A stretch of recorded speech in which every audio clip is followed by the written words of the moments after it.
Matthieu, pas Matthieu, plutôt Luc au chapitre 8, verset 16. Écoutez ce que le Seigneur dit. Luc chapitre 8, verset 16. Il est dit, Luc 8, verset 16.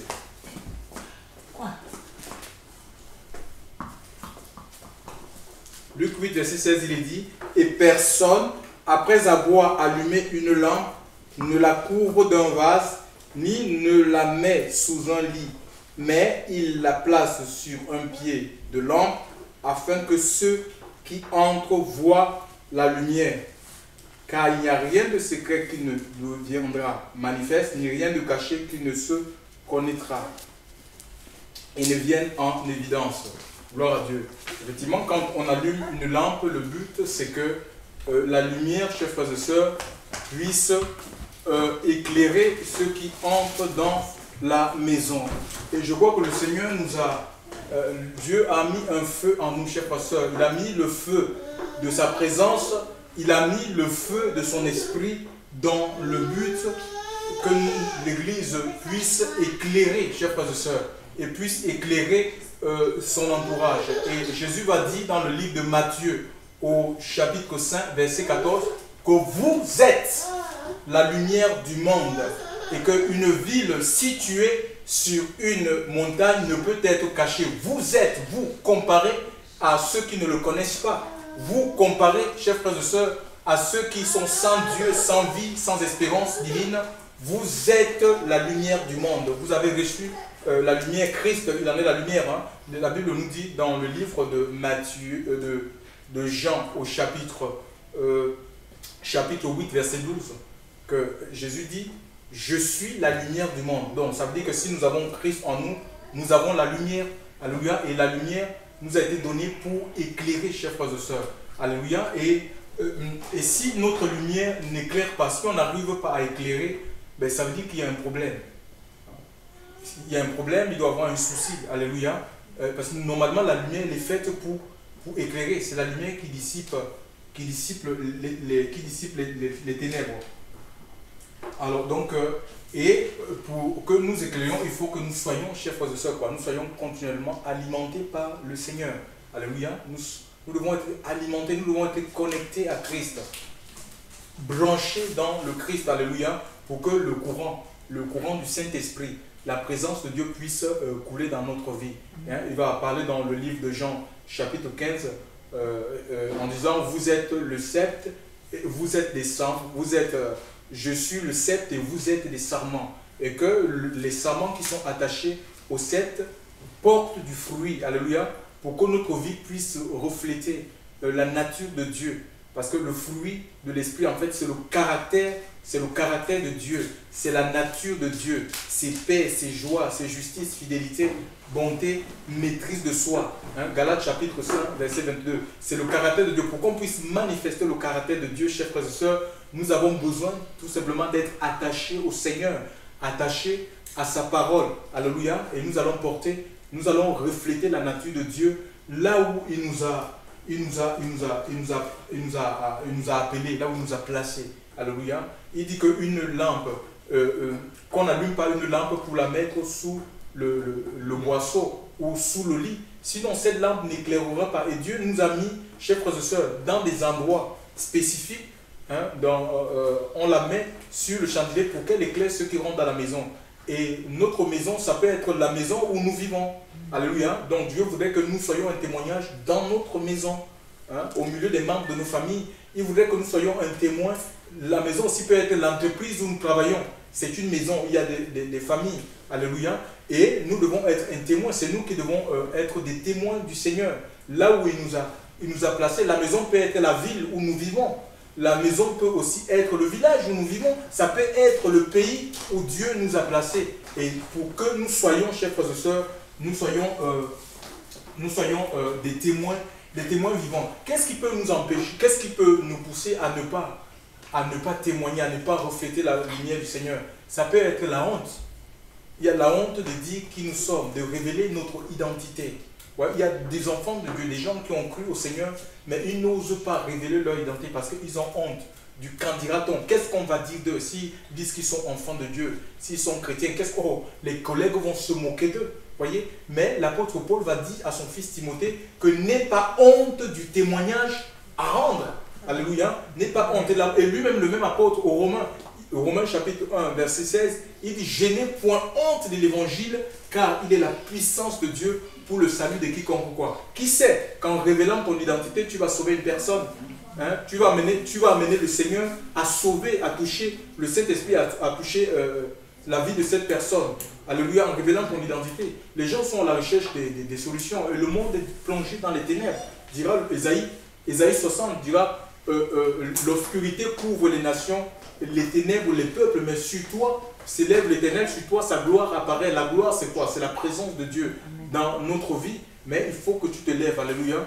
Hein? Se lever, ça veut dire être dans une position, prendre position pour le Seigneur, pour la vérité. Et écoutez, et nous, quelquefois, le fait qu'on ait honte du Seigneur, hein, le Seigneur va dire je crois dans les évangiles, que si nous avons honte de lui et de ses paroles devant les hommes, lui aussi, il aura honte de nous devant son Père et devant les anges. Vous voyez, et Jésus est quoi? C'est lui l'avocat auprès du Père. C'est lui l'intercesseur. Donc, ça veut dire que quand nous prions sur la terre, chers frères et sœurs, sachant que le Seigneur reçoit ses requêtes et il les transmet au Père. C'est lui qui transmet. C'est lui le médiateur entre Dieu et les hommes. Il les transmet, mais s'il voit que sur la terre, nous avons honte de confesser son nom. Nous avons honte de nous déclarer publiquement pour lui.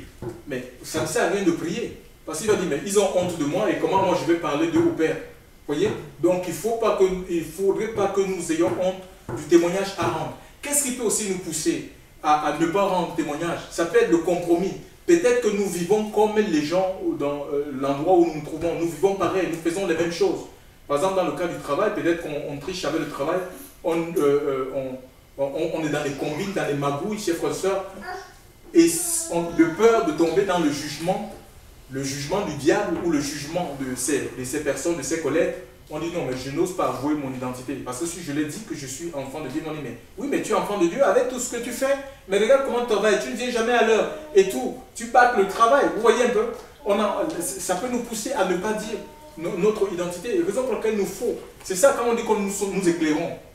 Quand la Bible dit que nous éclairons, en fait, ça dit que nous sommes des témoins. Témoins de la justice de Dieu. Dieu nous a donné sa justice pour qu'on la pratique, chers frères et sœurs. Et quand on a l'Esprit de Dieu, c'est l'Esprit de justice. On connaît ce qui est bon et ce qui est mauvais. Des choses qu'il ne faut pas faire, des choses qu'il faut faire. On ne peut pas s'amuser, chers frères et sœurs, dans le Seigneur. Et aussi, donc, je disais, ça peut être le compromis, que nous sommes dans une situation de compromis, nous vivons le compromis et on n'ose pas avouer notre identité, mais le compromis ne nous fera jamais avancer dans les voies du Seigneur. Nous avons tout simplement besoin de nous repentir, de demander pardon à Dieu.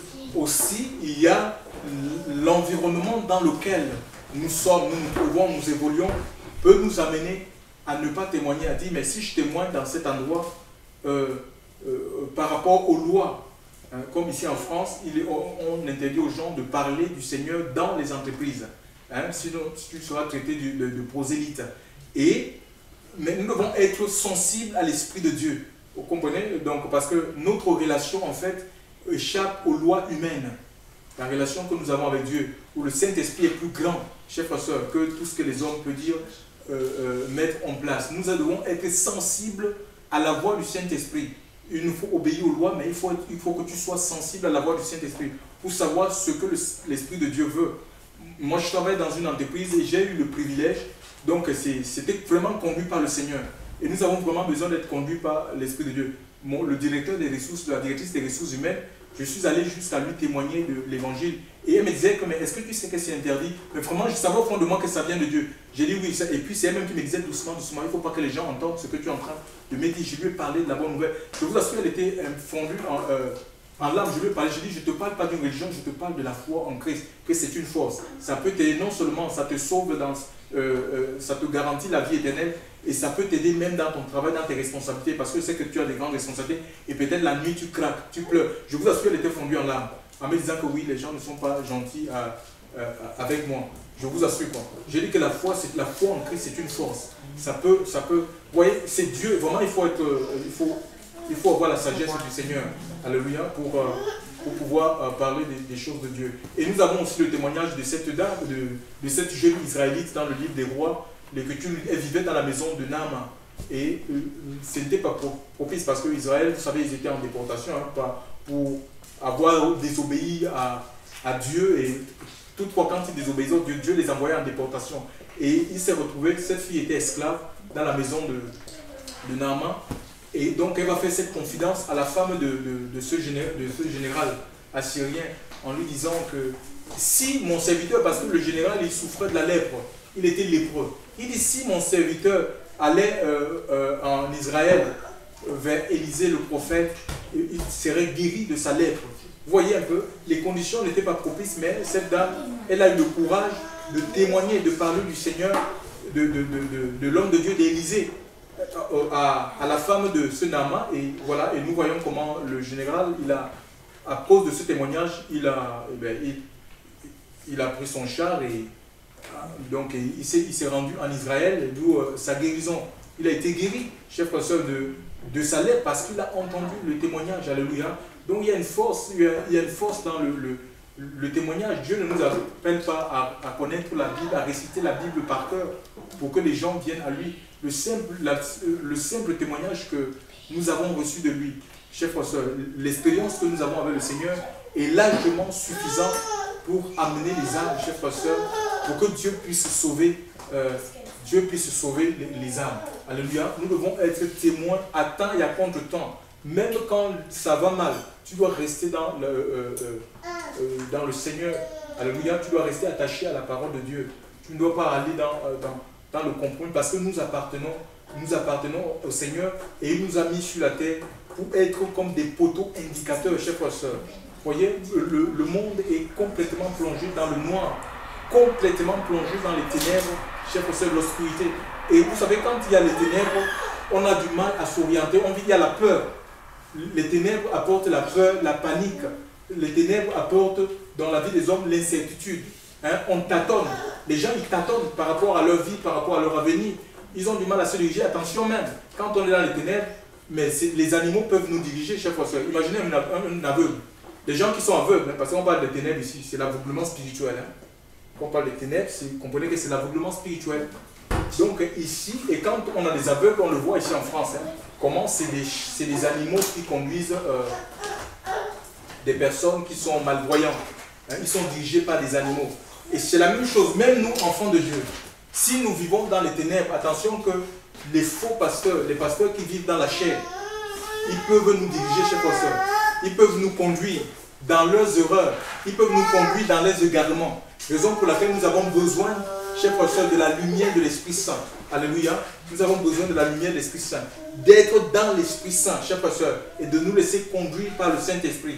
La Bible nous dit que ceux qui sont enfants de Dieu, dans le livre de Romains chapitre 8, verset 14, que seuls ceux qui sont enfants de Dieu, c'est ceux qui sont conduits par l'Esprit. C'est-à-dire qu'ils entendent la voix. Jésus dit, mes brebis entendent ma voix et elles me suivent. Donc, c'est ceux qui entendent, ils ont la capacité d'entendre la voix du Seigneur et de suivre, chers frères et sœurs, cette voix. Alléluia. On est sûr, chers frères et sœurs, de ne pas nous tromper.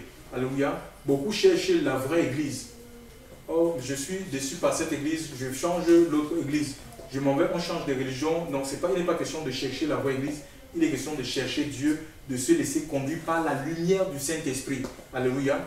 Et l'Esprit de Dieu ne nous amènera que dans les hauteurs, dans la communion avec Dieu. Quand la Bible dit que vous êtes la tête, ça veut dire que nous serons la tête donne la direction. Vous voyez? La tête donne la direction.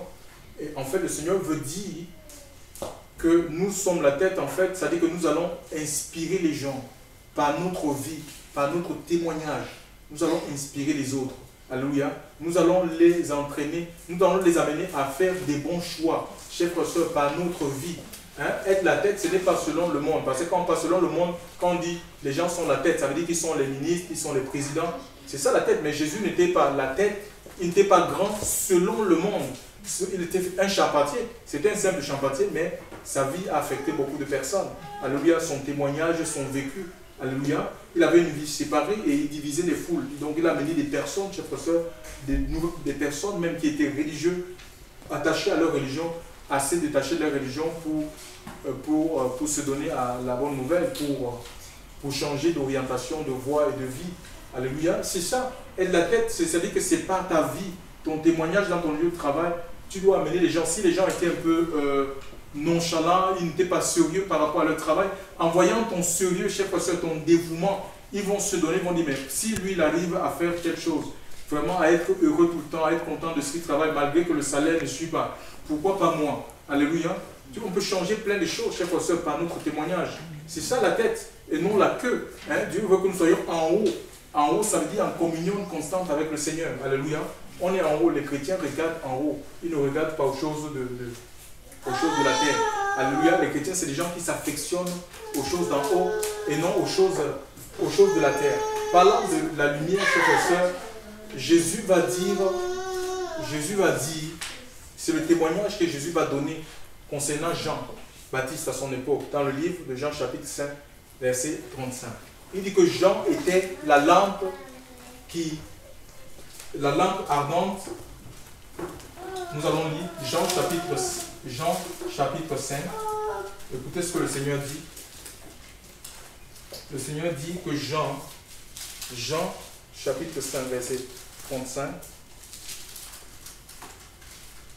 il dit, celui-là était la lampe ardente et brillante, et vous avez voulu vous réjouir pour un temps à sa lumière. Vous voyez? Donc Jean était la lampe qui brûlait et qui luisait. Et il dit que vous avez voulu vous réjouir, vous êtes réjouis pour un temps à sa lumière. Alléluia. Donc, c'est le témoignage que Jésus parle de Jean à son époque. Voilà ce que Jean était. Et il apportait beaucoup de gens. Il apportait la consolation à cause de ce que non seulement il brûlait, mais il luisait. Aujourd'hui, nous, je crois qu'on brûle plus des choses de Dieu. On brûle. Et puis on est même dans les comparaisons, les rivalités. Moi, on brûle des dons. Moi, j'ai le don de prophétie. Moi, je suis un grand enseignant. Moi, je suis le puissant évangéliste. Je suis un grand prédicateur. J'ai l'intercession, le parler en langue. Mais frère, si dans tout ça, on ne luit pas, on n'éclaire pas, si nous faisons profession de connaître Dieu et que nous le régnons par nos œuvres, que les actes ne suivent pas, chers frères et sœurs, si notre vie est en porte-à-faux, en désaccord avec la parole du Seigneur, on n'éclaire pas, chers frères et sœurs. L'œil est la lampe du corps. Alléluia. Et l'Écriture nous dit que si l'œil est en bon état, tout notre corps sera éclairé. Par exemple, si j'ai les deux yeux, je vais pouvoir identifier de la saleté dans mon corps, dans mes vêtements. Et je vais les enlever.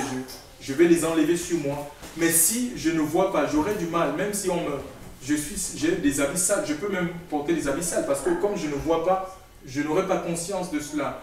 Mais l'Écriture nous dit que si mon œil est en mauvais état, mes chers frères et sœurs, mais tout mon corps sera dans le noir, dans l'obscurité, dans le péché. Et Jésus va donner à ce conseil, à cette église, l'église de Laodicée, l'église de Laodicée, cette église qui disait être riche, qui n'a besoin de rien. Et si vous entendez un jour un homme de Dieu ou un ministère dit « je n'ai besoin de rien », mais ça veut dire que c'est un Laodicéen, quoi. Il est tombé, c'est quelqu'un qui est tombé, il n'est plus dans la vérité. Que je n'ai besoin de rien, je n'ai pas besoin de l'approbation des autres, c'est faux. C'est très faux. Dieu nous utilise mutuellement, on est là pour s'édifier mutuellement. Il n'y a pas un qui a le monopole de la connaissance des choses de Dieu. Fût-il apôtre, prophète, évangéliste, tout ce qu'il veut.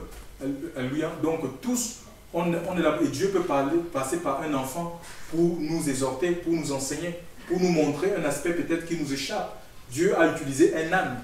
Si Dieu arrive à utiliser des animaux pour parler aux prophètes, à combien plus forte l'homme créé à son image selon sa ressemblance. Moi qui vous parle, le Seigneur a eu à me reprendre même pas des païens. Et je pouvais discerner parce que j'ai l'Esprit de Dieu que ça, ce n'est pas le païen qui me parle, c'est l'Esprit de Dieu qui est en train de me parler à travers ce païen. Jean brûlait. Et Dieu ne voulait pas seulement que nous brûlions des choses de Dieu, mes chers frères et sœurs, mais il veut qu'on éclaire. Alléluia.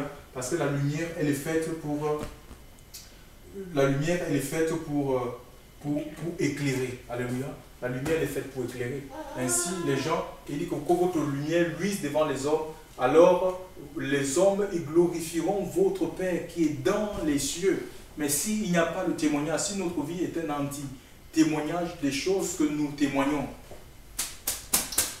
je vous assure, nous donnons la possibilité aux ennemis de Dieu de blasphémer le nom du Seigneur.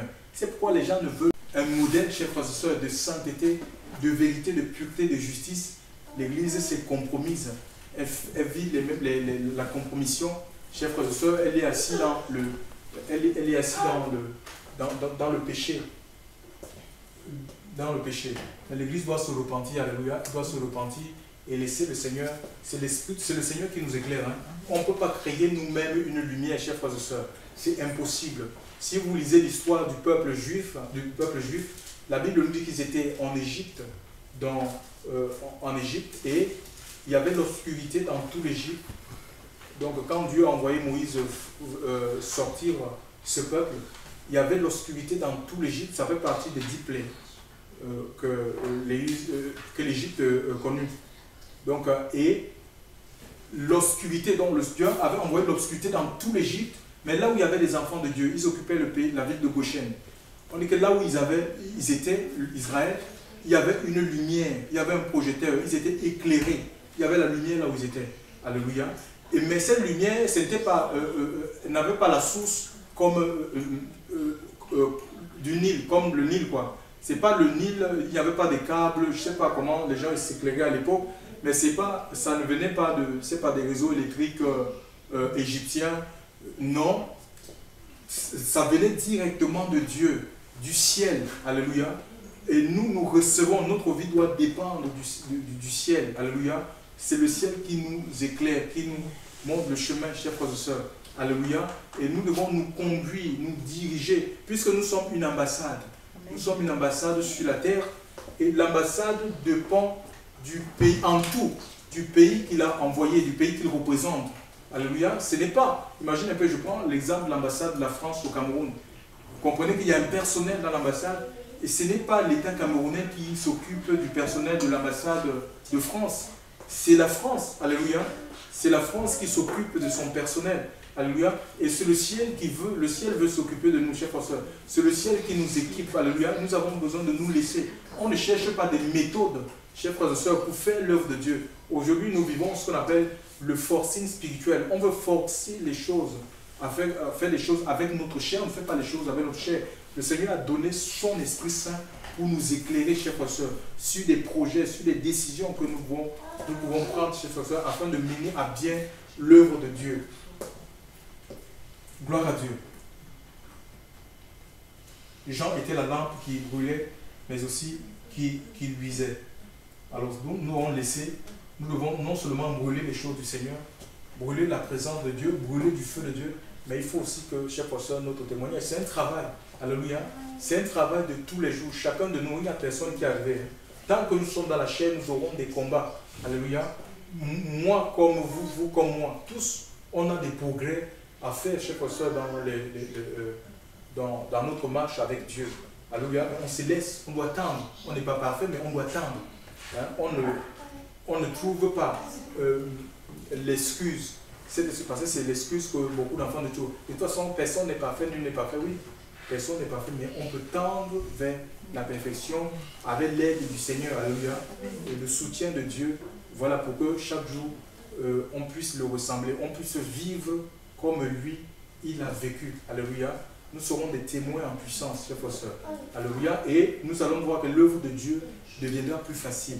Ouais, ce qui chasse le Saint-Esprit dans notre vie, c'est le péché, hein. Qu'on ne vous trompe pas, c'est les compromis, les mensonges et autres.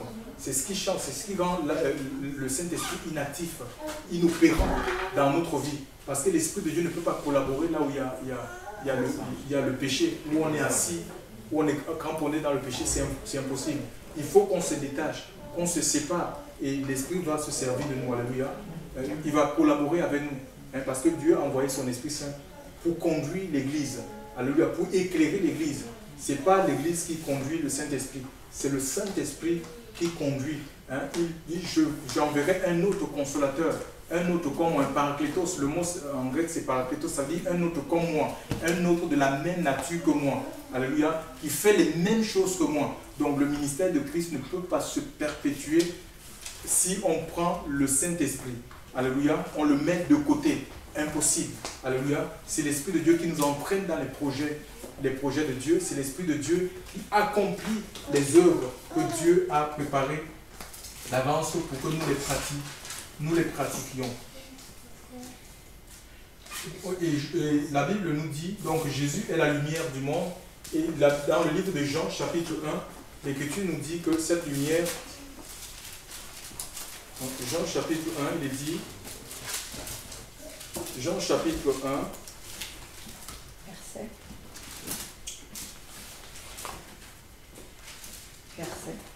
à partir du verset, le verset 9, hein, on va lire le verset 8. Lui n'était pas la lumière, donc il est question de Jean-Baptiste. Jean-Baptiste n'était pas la lumière, il est venu rendre témoignage. C'est comme nous. Nous ne sommes pas la lumière, mais nous rendons témoignage. Nous sommes habités par la lumière pour rendre témoignage. Alléluia, à la lumière. Lui n'était pas la lumière, mais pour rendre témoignage de la lumière. La vraie lumière était celle qui, venant dans le monde, éclaire tout homme. Alléluia. Donc le Seigneur veut éclairer tous les hommes, sans exception. Tous les hommes, sans exception. La lumière de Christ, c'est pour tous les hommes. Christ s'est donné à la croix pour tous les hommes, sans exception. Alléluia. Donc on ne met pas les barrières, ce n'est pas nous qui décidons qui doit être sauvé, qui ne doit pas être sauvé, à qui on doit parler de l'évangile, qui on ne doit pas parler de l'évangile. Non. Alléluia. C'est sans exception. Il était dans le monde et le monde fut fait par lui et le monde ne l'a pas connu. Il vint chez soi, donc en Israël. Il s'est rendu en Israël, chez les Juifs, et les siens ne l'ont pas reçu. Ils n'ont pas accepté. Ils n'ont pas accepté cette lumière-là. Mais à tous ceux qui l'ont reçu, il leur a donné le droit d'être enfants de Dieu, savoir ceux qui croient en son nom, lesquels sont nés non par le sang, ni de la volonté de la chair, ni de la volonté de l'homme. Donc ceux qui croient, ceux qui l'ont reçu, cette lumière, le Christ, ceux qui croient en son nom par le Saint-Esprit, alléluia, ceux qui ont expérimenté le ministère de la nouvelle naissance, Dieu les a donnés. En fait, c'est Dieu qui donne la capacité de devenir enfant de Dieu, de se décider de suivre le Seigneur. Ça ne vient pas de nous-mêmes. S'il y a une action de Dieu dans notre vie, c'est ça, leur a donné le pouvoir. Le pouvoir, c'est le privilège. Le privilège, en grec, c'est Ezousia. Ezousia, ça veut dire c'est privilégié. C'est quelqu'un qui a quelque chose qu'un autre n'a pas. Alléluia. Voilà, c'est ça le privilège. Hein, c'est une capacité surhumaine. Une capacité surhumaine. Dieu nous donne, c'est par le Saint-Esprit qu'on est à la vie nouvelle. Ce n'est pas par notre propre force. Ce n'est pas parce que les parents ont milité dans une religion quelconque. On ne devient pas enfant de Dieu parce qu'un pasteur a décidé, hein, ou un homme a décidé, ou parce qu'on a levé un jour la main dans l'église après une prédication, mais parce que le Saint-Esprit nous a convaincus de péché, de justice et de jugement, et que nous avons reçu la sémence d'en haut, la sémence du ciel. Alléluia.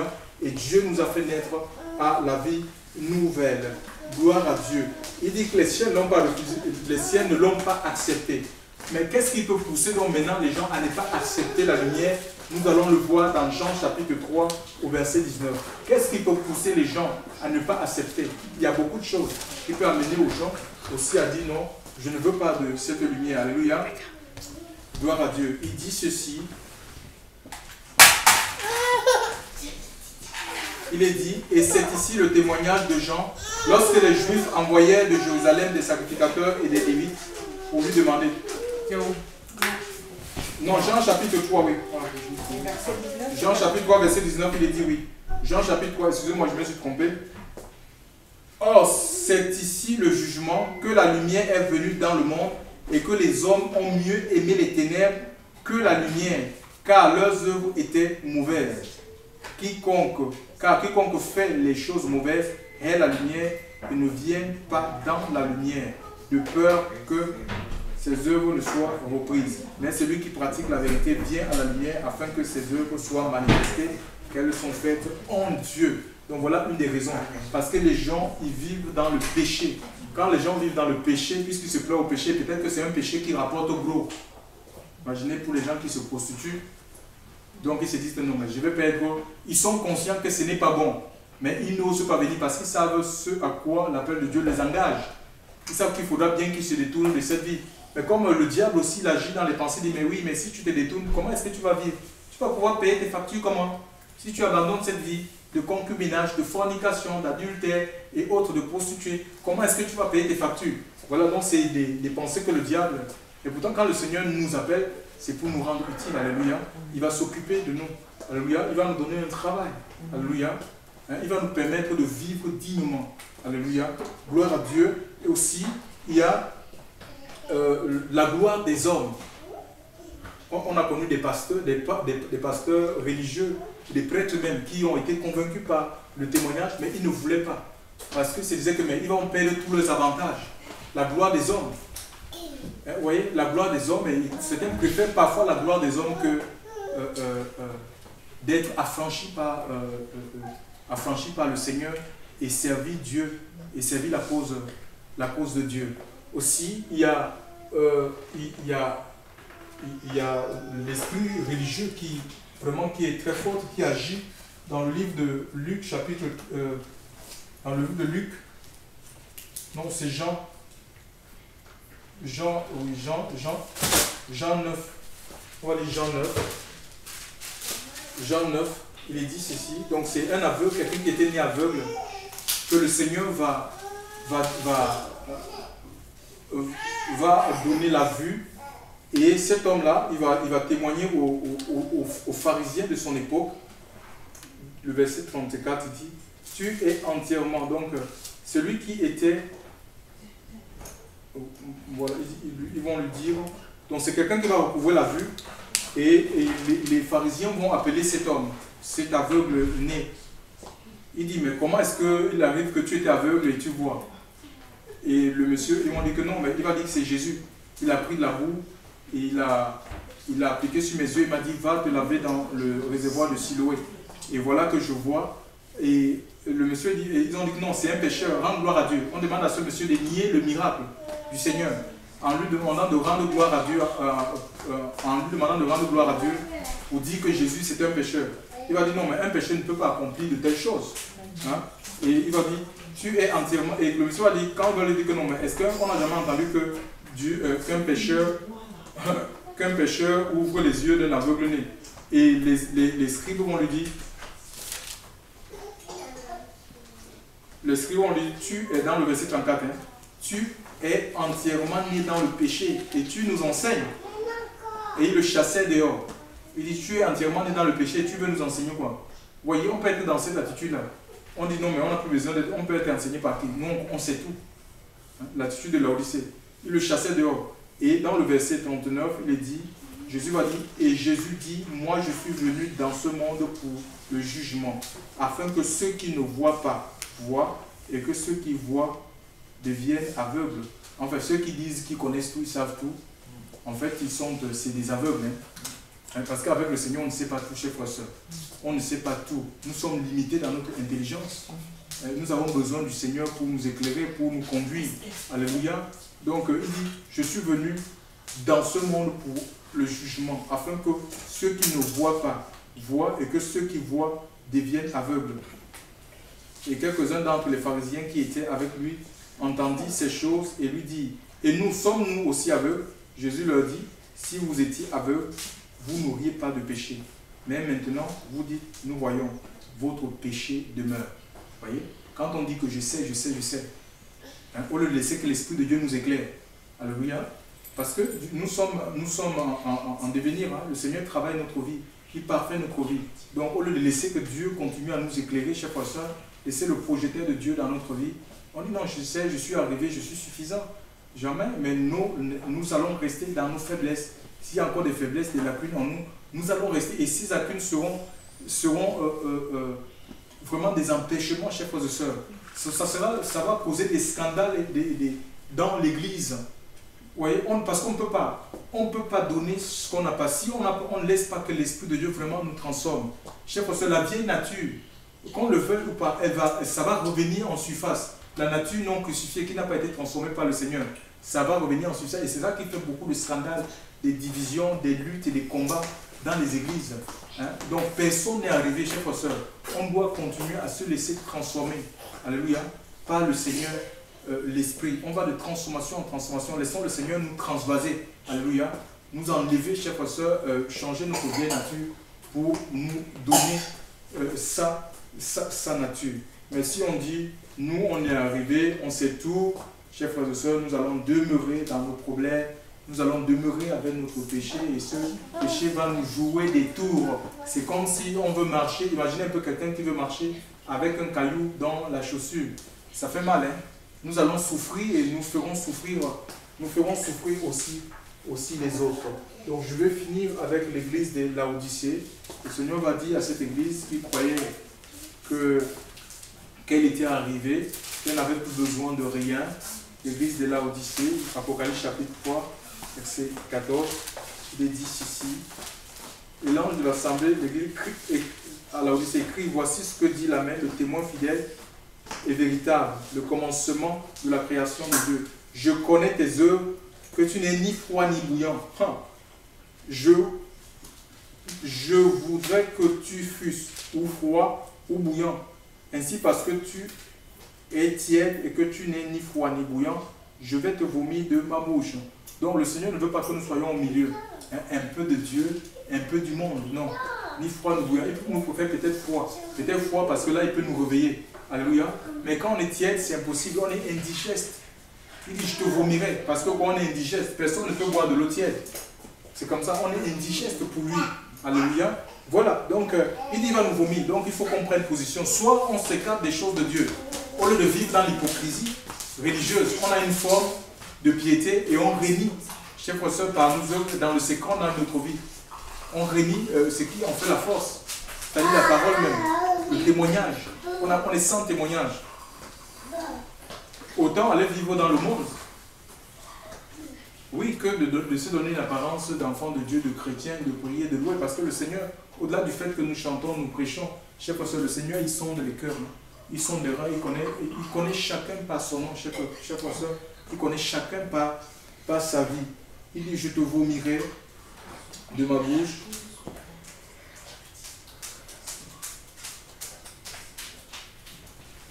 Parce que tu es tiède et que je n'ai ni froid ni bouillant, je vais te vomir de ma bouche. Parce que tu dis, je suis riche, je me suis enrichi, je n'ai besoin de rien. Ça, j'ai entendu ça devant la bouche des hommes. Je n'ai besoin de rien, je n'ai besoin de personne.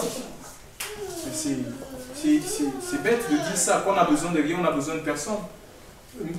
Comment on fait pour acheter notre pain, pour avoir le pain? Chers frères et sœurs, on a besoin du boulanger pour avoir le pain, même pour faire les courses. C'est des personnes qui ont investi pour là où nous allons faire nos courses. On a besoin. Alors maintenant, dans l'église, le Seigneur dit que l'église c'est un corps et tu oses dire que tu n'as besoin de personne. Tu ne vas pas faire l'œuvre de Dieu seul. Comment tu vas faire l'œuvre de Dieu seul? Chers frères et sœurs, c'est unis ensemble qu'on remporte les victoires. La Bible nous dit qu'il est doux pour des frères de demeurer unis ensemble. Car c'est là que Dieu déverse l'onction et la bénédiction pour la vie. Alléluia. C'est unis ensemble. C'est la collaboration, chers frères et sœurs. Parce qu'il y a des niveaux d'élévation, les niveaux de service que seul on ne peut pas atteindre. Imagine un peu, si je dis je dois être le seul qui prêche ici. Je ne veux plus personne. Le jour que je tombe malade, parce que ma vie ne dépend pas de moi, je sais pas comment. Donc tout s'arrête. Parce que je ne suis pas là. Mais soyons sérieux, chers frères et sœurs. Revenons dans la simplicité des choses de Dieu. Il nous faut un peu d'humilité, chers frères et sœurs. Il ne faut même pas être enfant de Dieu pour le comprendre. Qu'on a besoin des uns des autres, chers frères et sœurs. Gloire à Dieu. Donc nous avons ici, il dit ici, et tu connais, voilà, donc ni froid ni bouillant, je te vomirai de ma bouche parce que tu dis, je suis riche et je ne suis enrichi et je n'ai besoin de rien. Et que tu ne connais pas que toi, tu es malheureux. Voilà, quand tu es dans une situation de tiédeur, tu ne peux pas être heureux, chers frères et sœurs. Alléluia. Quand tu vis une vie de compromis, ça sera difficile. Tu vas perdre la paix de Dieu. Tu vas perdre la paix, je parle de la paix spirituelle. Tu ne l'auras pas, tu la perdras. La paix intérieure, la paix du cœur. Il dit, tu es malheureux et tu es misérable, tu es pauvre et aveugle et nu. Je te conseille d'acheter de moi de l'or passé au feu. Donc c'est la nature, l'or c'est la nature de Dieu. Hein? Selon Dieu. Hein? Les riches selon le monde, c'est avoir tous les biens du monde, mais la richesse selon Dieu, c'est sa présence, c'est sa nature, ce sont ses vertus. Quand on dit que quelqu'un est riche dans le Seigneur, ce n'est pas les choses matérielles. Ça n'a rien à voir avec les matériels. Chers frères et sœurs. Les vêtements, Voilà, et d'acheter de moi de l'or passé au feu, afin que tu deviennes riche, et des vêtements blancs. Hein. Les vêtements sont les œuvres des saints. Alléluia, les œuvres de justice. Hein. De blanc, afin que tu sois vêtu et que la honte de ta nudité ne paraisse pas. Hein. Le vêtement blanc, c'est la justice de Christ. Hein. Il nous l'impute, alléluia, pour couvrir notre honte, pour enlever le péché, alléluia, dans notre vie. Ne paraisse pas, et un collier pour oindre tes yeux afin que tu vois. Un collier pour oindre tes yeux. Peut-être on a un problème de cécité. Hein? Ouais, il y a deux qualités de cécité. Il y a des gens qui sont des myopes. La myopie, c'est des gens qui ont une vue limitée, quoi. Ils ne peuvent voir distinctement que les choses qui sont proches d'eux. Et d'autres souffrent de la presbytie. C'est des gens qui ne voient pas tout autour d'eux. Hein? Donc, ils peuvent voir de loin. Mais la lumière que le Seigneur nous a donnée, la lumière du Saint-Esprit nous permet non seulement de voir à côté de nous, c'est-à-dire quand je parle de voir à côté de nous, c'est-à-dire les besoins. Hein? Parce que tu ne peux pas chercher à aller secourir les gens, je ne sais pas, en Afghanistan, alors que ici en France, dans ta maison, il y a des besoins. C'est ça. Hein? Il y a des enfants de Dieu qui ont une vision large. Mais oui, alors qu'autour d'eux, ils veulent faire des grandes choses ailleurs. Alors que tout à côté d'eux, il y a des besoins. Alléluia. Et demandons vraiment au Seigneur de nous éclairer. Alléluia. Que nous soyons continuellement dans la lumière de l'Esprit, afin que dans ce monde qui est de plus en plus ténébreux, chers frères et sœurs, nous ne tombions pas dans les pièges du diable, les pièges des hommes, les pièges des faux pasteurs, des faux gourous, chers frères et sœurs, que nous soyons la proie des personnes, mais que nous soyons vraiment dans la présence de Dieu et que nous le servions lui seul. Alléluia. Que le Seigneur nous bénisse, qu'il nous fortifie, qu'il nous encourage, chers frères et sœurs, et que nous tendions chaque jour un peu plus vers lui. C'est le but, tel il est, la vie de nous, tel nous serons. Merci Seigneur.